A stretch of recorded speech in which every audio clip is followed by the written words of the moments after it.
start with that. I thought it was good. They came out and we're an early morning get-up team all year long, so it's early for these kids to get up, and I thought they handled it well, and just like they have all year long. So it was a good, crisp, clean practice, and in and out fairly quick, and they can go and enjoy the day. So I know they're looking forward to that. Is there specific things you really work on, like at this game, on Toledo offense, defense? Can you just some specific things you work on? Well, offensively, as far as Toledo's offense, the big plays down the field, taking the shots. You need to be very sound in your run game fits because they do run the ball extremely well, and then they play with pace.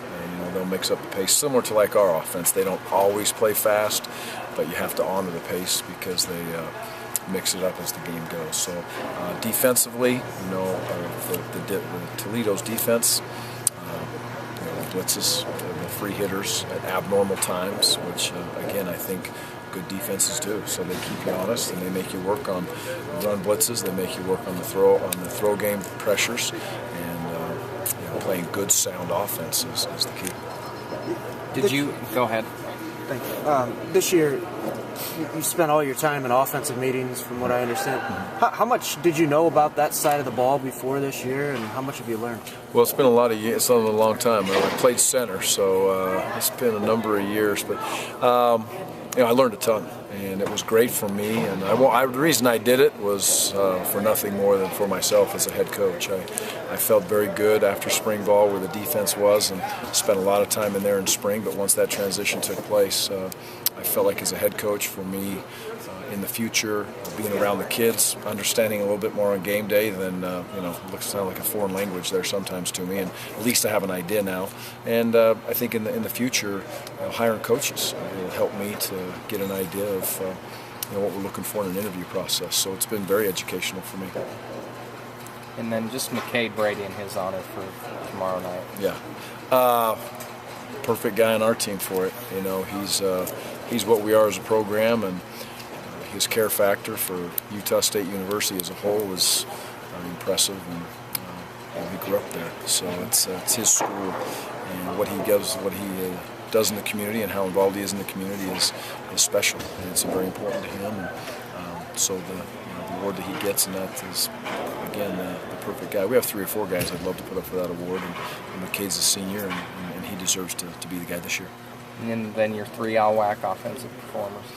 On the offensive line? Linemen. Yeah. I think all tough, gritty, self-made kids, if you will, which a lot of offensive linemen are. And again, that's an identification of who we are as a program. And they all got here in different ways, but they've all come together as a crew and played very well. And I think the 2 Wimpy boys have done a very nice job also. So, we went into the year with not a lot of experience and replacing a lot of experienced kids from a year ago. Very proud of them. I think that Coach Woods has done a great job of molding that crew together, and I think that Coach Wells and the whole offensive staff, on top of that, has done a very good job of taking what they do best as an offensive line and then implementing that into the offense. Toledo is. I'm sorry. Go ahead. I was just the Wimpy guys. When you mention that, all of a sudden I just think how important they've been to this season from where we were at the start of the year. I mean, it seemed like early you were thinking somebody else would fit into those spots, and those guys have been the guys who've stayed there all They have been, and it's with the loss of Oscar, which is very tough for all of us to swallow for a young man to lose his senior year, basically halfway through the first game. But the Wimpy boys stepped in there, and Kyle and Kevin are unbelievably tough-minded kids. It's important to them. They play every single week, and they give it all they got. So it's good to have them with us, and the challenge now moving forward is the young offensive linemen, the developmental kids, need to really take a step forward this offseason, which I'm sure they will. But we've been on thin ice. I've said that many times all year long. Those kids have played hurt. They've come prepared every Saturday to play and gotten themselves ready with a lot of help from the training room and practicing smart. Toledo has sold just 300 tickets for this game. Your fan base will outnumber them significantly. Do you look at that as a big advantage? Yeah, I would hope so.